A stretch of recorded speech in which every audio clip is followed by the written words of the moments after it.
Welcome to Trekkie and Beyond, a Star Trek podcast. I'm Monika. And I'm Andrea, and welcome to episode 6 of season 5 of Star Trek Discovery. And this episode, which is legally an episode, is called Whistlespeak. And this episode is supposed to be a fun away mission on a pre-warp society, so Prime Directive people, where they are trying to find another clue to the big mystery of the season.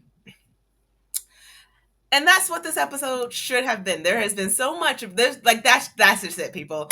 That's what Monika and I have. End of episode. That is it. Thank you for listening. But, Monika, initial reactions. What did you think? I love Discovery. I love Star Trek Discovery. But, big but here, I did not connect with this episode. I felt like this was a boring away mission, and I love away missions, but you said earlier fun. This was not fun. This did not have any of the action. It's strange that it's connected to the rest of the series. Sorry, the rest of the season. Actually, maybe the whole series, because in the first episode of the season, there was so much action, and unveiling of clues and a mystery, but that didn't happen here. We went through this whole journey and we don't know exactly how they got the clue at the end from the tower. So I'm left feeling incomplete because that's part of this whole overall storyline that we're supposed to be connected to, but we're taken out of it. This was also really strange because it felt disconnected, as in the many of the characters that I really like in the series was not in this episode.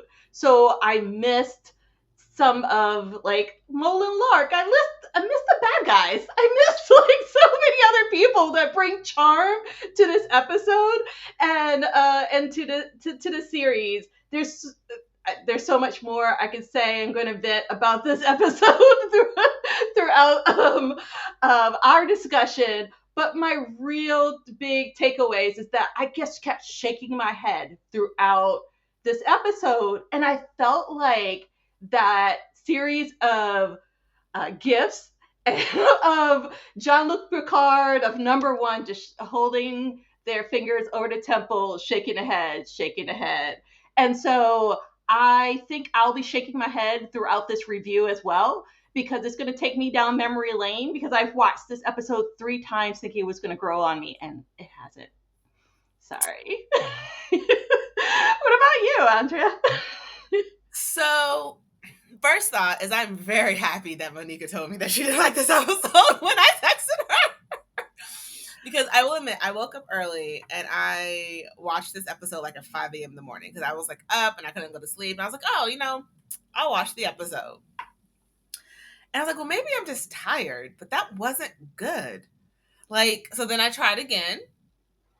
And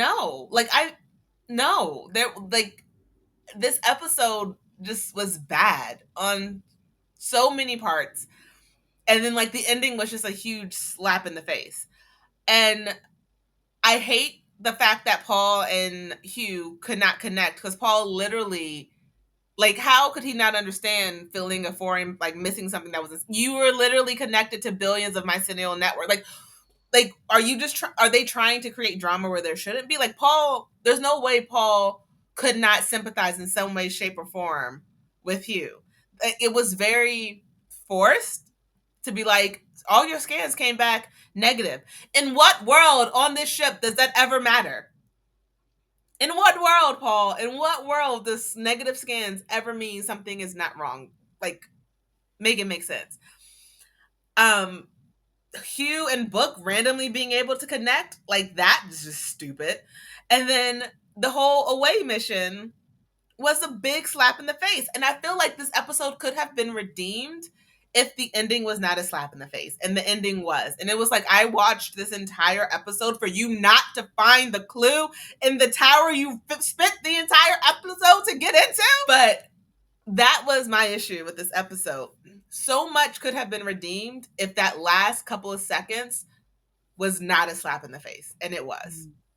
Because what was the point? Why did you tell this entire story not to show us where the thing was? The opening scene was very interesting. I still don't like Kovich. I do not care what anyone, like, this man just gives me creepy vibes. And he was very excited to show her a legal paper from the 21st century of like actual paper, not replicated paper, but like actual paper. And I don't understand like why, like, the fact that you can replicate means like you can fix global warming. Why do you care so much about something from a time that's like killing the planet? You no longer have to kill the planet anymore. Like, what are we doing? And there's a clue on it, or he gives them a clue about distilled water to lead them to finding another clue. It was just a mess in the beginning. I didn't like it. Monica, what did you think of the opening scene? So he's supposed to show that he has access to resources, but there's other ways of showing that.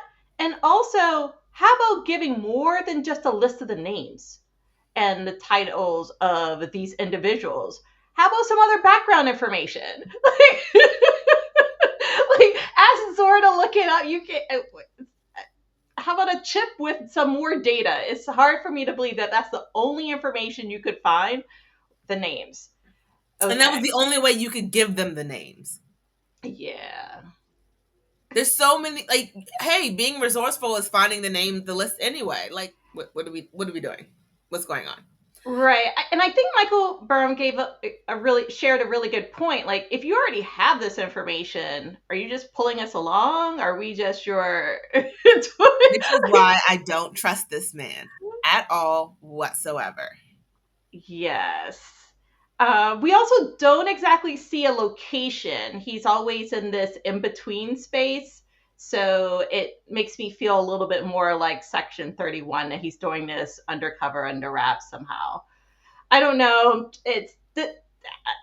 I kind of glanced over it because there's so many other things in this episode, and also really about the vial of water, which I want to mention also. I'm not sure how Mole and Lark captured that piece of the puzzle on the ISS Enterprise in the last episode. So I'm starting to see a trend, and I hope this does not continue. We definitely need to see how they get these pieces and for it to fit together. Because this episode is pointless.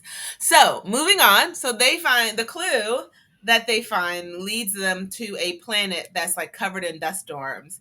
But there's like one section that the clue, like there's one section that's like protected by this rain tower that produces like fake, well, it produces real rain, but like from a scientific process.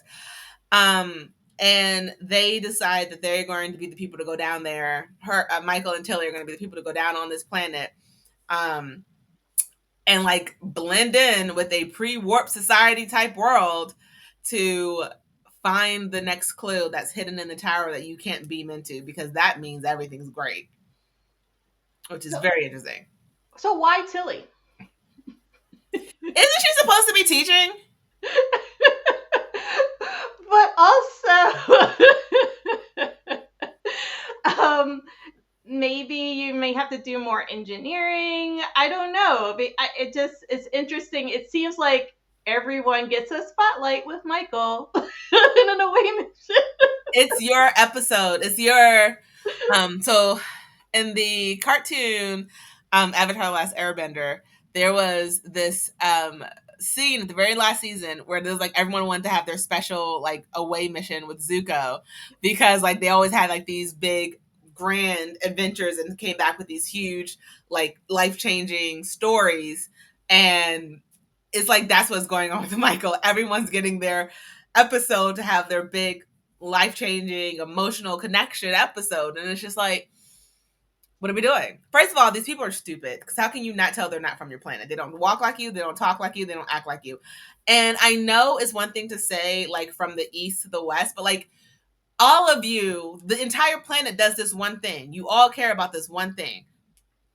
What, like, how, make that make sense? How does no one know about this? Like how does anyone on this planet, like sometimes it's like, look, you gotta be a little too trusting. And like who's your mama? Who's your daddy? Who's like, how are you kin? Like, how are we connected? Like, ask some more invasive questions. Don't just be like, oh yeah, you're someone I can randomly trust, even though like you're lost from the one thing that everyone knows how to do. Like, what? I don't know. I just didn't believe their story at all, whatsoever. So the first thing I noticed is that the civilization, which is supposed to be set in this really dry planet, right? Because we find out later that many of the water towers, I guess the other four water towers, have died over time. So this is the only one that's remaining. So it's a dry planet and they're wearing wool. Like, why? I don't understand why the Star Trek designers did not choose much more breathable fabric so that it's much more believable to me. If you're in like Arizona, New Mexico, Morocco, there's no way. Why would you wear wool? You want something breathable. Also, the fabric included a weave, like a basket weave of of that wool. They're like trying to survive. They don't have time for this kind of stuff. So I feel like Gersha Phillips, who has been an amazing designer throughout the rest of the series, was not connected with this episode, and maybe they recorded this episode later in the series, and that's why later, like I don't know, because maybe that's why also some of the characters like Detmer and Joanne are not in this, but the fabrics were just the wrong choice. It also did not seem when they were in the woods like a dry planet, or it did not seem like things were like harsh because moss does not grow in a dry Oh no, area. they're in the protected area. But still, they're waiting for rain. They're trying to pray, right, for rain. So it hasn't rained there in a long time. That's why they're all like going there because they want rain. So I don't. And here's the one thing about the like every primitive like, and I say primitive by pre-warp society. Why is it whenever something is not working, the gods must be unhappy, so we need to sacrifice? Like that didn't make sense in this episode as well. Of like this entire society, you seem smart, but y'all just are making these obvious like. I feel like whoever wrote this story, this like the writers of this one, just literally like chat GPT this one. Like because you got the fabrics wrong, you have like a very generic plot line. I swear I've seen this plot line before. Maybe not in Star Trek, but like I've seen this plot of like people joining and like you see Michael is like saving this society when everyone else is basically leaving this woman. Sorry, she's saving this the elder when everyone else is sort of like leaving her to die. But she's like, "What are you doing? We need to save her." Obviously, this is normal for them, and the fact that you're acting so different is saying that you know you're not from here. It's like very lazy writing. So I'm sure I'm going to get a lot of bad comments, and I'm sure there's going to be a lot of negative remarks for what I'm about to say. But I see a lot of similarities between this storyline and some of the 1960s Star Trek, like some of the original series where there's like this sacrifice and will Starfleet help save them. We've seen this also twice in Strange New Worlds. Remember the episode in which there was the child that wanted to ascend and his father was like, oh no, you're special, we're trying to save like but Pike didn't want to break the Prime Directive, and so the child made the sacrifice for the community so that they could utilize technology. Once again, technology.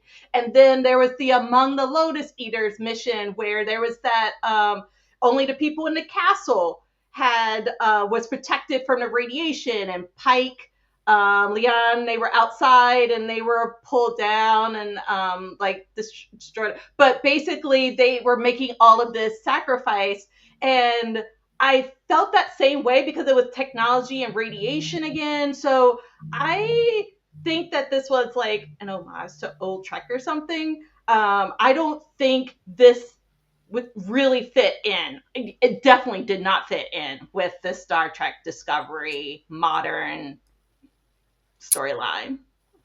It did not, because while they're on this planet doing this race that they've never heard of, getting high as a kite or super dehydrated or super crazed from the pill that they need to take to run this race where water is a temptation, and only water can cure like the dehydration, like hallucination type thing that they're going through. One, they are horrible acting like drunk or whatever. I'm sorry. However, they were supposed to be like hurt by this. I didn't believe it. I was like, I can tell that you're putting on a show for this.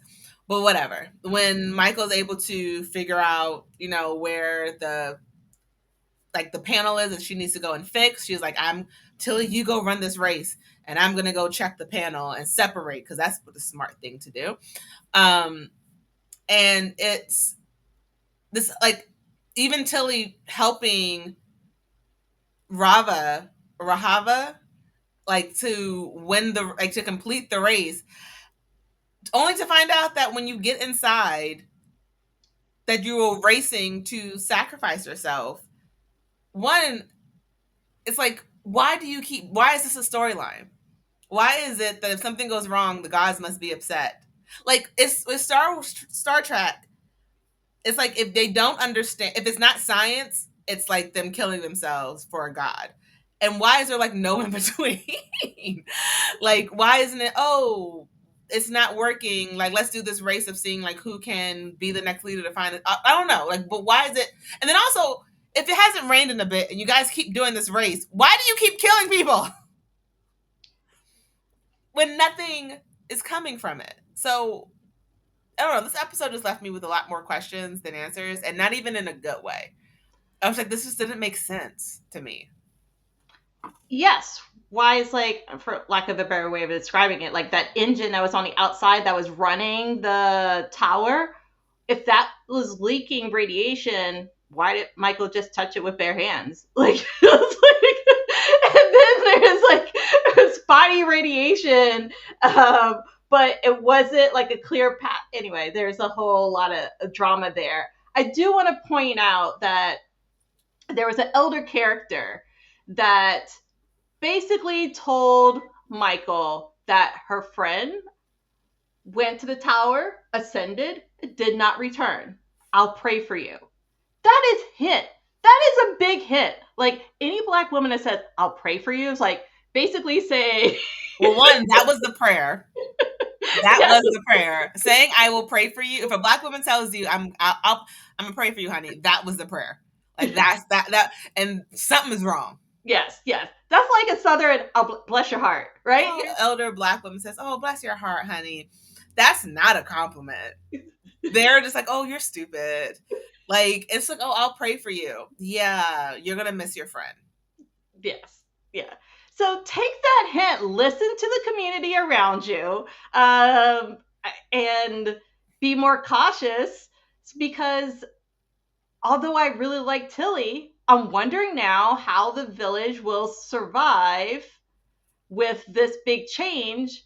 And you really haven't taught them how to fix the tower in case anything happens again. So it just makes things more complex. So here's the stupid thing about this episode, and you just said it. Every important, fun, actual thing of this episode was off screen.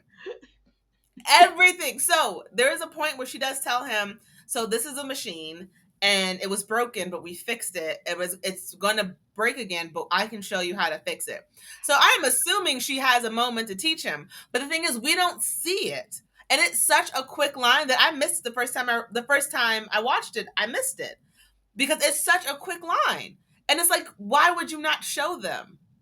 Like, why would you not show this and like show them, hey, so by the way, this is a machine. This is how you fix it. Because now I feel like it's just going to be a secret, and only that one guy and his family line is going to know. And I feel like it's going to be like that secret that only the royal family or some important family knows. Like, okay, we don't want to tell these people. Like, are you going to keep sacrificing people? Like, right. Are you going to tell them? Like, how is this fixed? Because if you don't tell them it's a machine, if you don't tell everyone it's a machine, they're going to keep wondering. They're going to think when it starts raining because you fixed it, oh, that the sacrifice works, so they have to keep doing the sacrifice. How do you explain to them you don't have to do the sacrifice anymore if you only tell one person? First thing. Or one family, because it was a father and daughter. Only they know. Two, at the end of it, they somehow are magically able to understand hieroglyphs because magic and science is a thing. And she's like, the clue is in the fifth tower. So why the F are we in 3? Why did we not just like why are we not going to Tower 5? Like why like this entire like was it sitting on a like a Indiana Jones type like style like altar and you just pick up like where was the clue? Where was the clue? Because obviously you had to like you had to go to these other ones anyway to fix them because you've already broken the Prime Directive and shown people you exist. So like why not just show us you going to the other towers to fix it or to find it or to make it make sense. But how will this guy, and thank you for reminding me, I totally forgot that they mentioned that she was going to train him on how to fix it. But Adira didn't even know, really, wasn't confident in how to fix it. She was experimenting because, of course, it's not like the gentleman who created this left a manual, left any guide and instructions for the civilization to maintain it. So she was experimenting, and this comes to one of the good moments of very few in this episode that I like. At least Rayner was helping to give her pep talks to encourage her to be more confident in her work. So I'm gonna be super I'm gonna be super honest. Confidence has nothing to do with being right or wrong. like at that point I was just done. I think he recognized that she had the skill set. It's just that in her tone and her projection of her answers, it showed that she was a novice there on the bridge, and so his character's come a long way.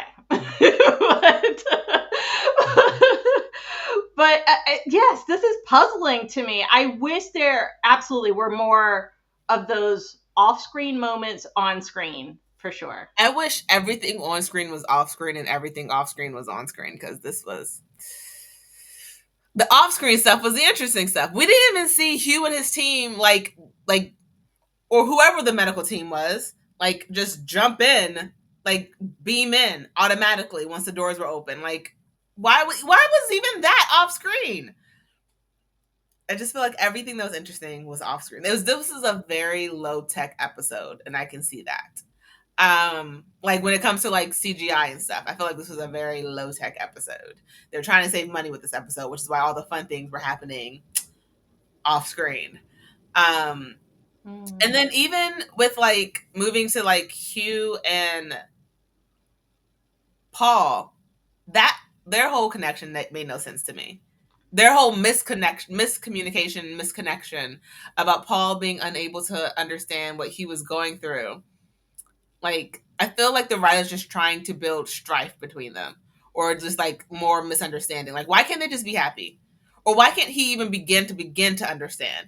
Because then he was confiding in Book and it's like, Paul doesn't really get it.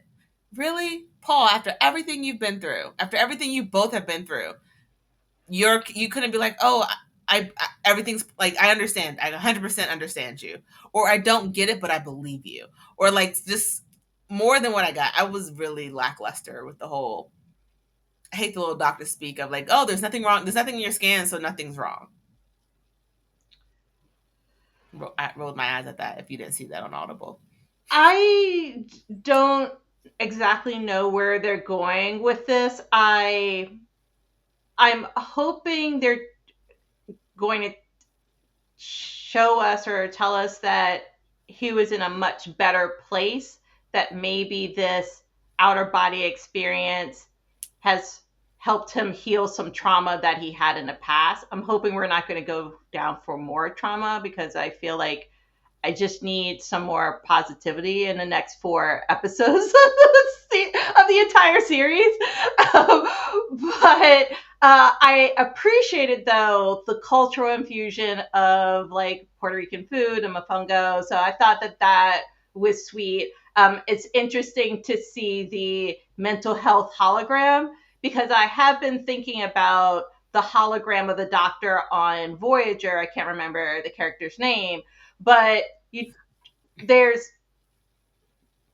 projecting the future. I could see how there's other health aides that are not in person or on a screen or something like that. Some other way of doing some diagnostics. So I think it's cool that they're integrating this other technology there. You can see I'm grasping at straws here. Just grasping at them. And then the end is really weird that they're making like Hugh and Book like best friends. Like that friendship is like coming out of like nowhere. Because like, why are you not sharing your like? Maybe Paul's already. I don't know. It just seems weird. I feel like they just threw this episode into Chat GPT and then went with whatever came out. It feels like a very much Chat GPT episode. I feel like sometimes they use Hugh's character as a way of adding some conversation filler. I hope they don't do that, but like I start to feel that way, like filler for either time or space or helping just explain some other narrative and feelings, because we don't have to have that. And many other episodes this season at the end, I mentioned that there's like they have drinks and they talk and there's some reflection. And I saw that here too. Tilly and Michael had a little bit of reflection in the stairwell. Book and Hugh had a little bit of reflection over food. So I don't know. Is this the new stick? Is this the new thing? But I want to get back to the main storyline, and let's like focus on that like Indiana Jones does. Like, let's get to each clue, unveil the clue. Let's see the adventure to actually pick it up. What do we have to do to get the clue into our hands? And it's almost like, and this is one of like my final thoughts on this episode, because I don't know if I have any more. Monica might have more after this, but it almost seems like this episode is like out of order, and I feel like they did this in season 4 as well. It's like you have a very I think it was Lower Decks. They did like where it was for that season long mystery in Lower Decks. We were talking about like there was a very action based episode, and literally the next episode like fell flat, and it was like it's almost like if they had switched those episodes, it's like the reactions wouldn't be as bad. But it was like you gave us episode 5, and episode 5 was amazing. It was beautiful, it was steamy, I had to fan myself. And then you gave me this one where I needed coffee during each time I watched it because it was that boring. And it was like who was putting these episodes in order, and why would you not put this in why not make this one of the build up episodes? Why are we making this coming after such a action packed episode? Like, did you think we needed a break? No, like you don't go up the hill and go down, like you just continue to go up. So like I don't want the drop, or if the drop is happening, I want it to be like the oh my god, like roller coaster drop, not like, oh, you dropped the ball, So it just seems like this should have been before episode 5. I don't think this episode should have been in the season at all. Because people, that is a first if there's ever been. Monica, an episode shouldn't exist. It doesn't have action adventure. It doesn't have the ABC plot line. It doesn't have all of our main formulas for success here. This was a filler that they were trying to work into this puzzle, but failed at this mission. But what I want to get back to, though, and I hope we can stir back to like the adventures at hand and like all the other characters. Let's get back to Mole and Locke and see what they're up to and help to move the myself plot on line that. forward. Let's get to And myself. yes, which who I think are your power couple. They're And my then power couple. also I let's love loop back to my power couple, Saru and Tarina. And girl, you have them. let's get a wedding update. Like, are we looking at some locations? Are we introducing Saru to the Vulcan family and the customs?